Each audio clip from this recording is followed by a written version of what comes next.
On this fine Buffalo day. So this is the 1966 300E with the electric power sunroof. Well, it stopped working one day. It was open, shut halfway, and gave up.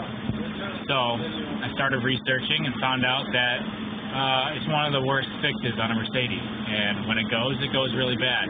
If you want to have a dealer fix it, it's going to cost at least $1,000. So I was like, no way. There's going to be a way to fix this myself.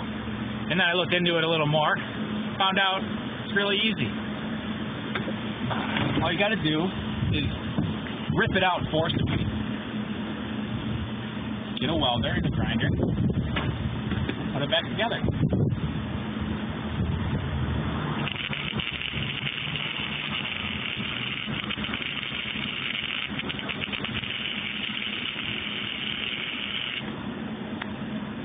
Do you think that's going to be racist?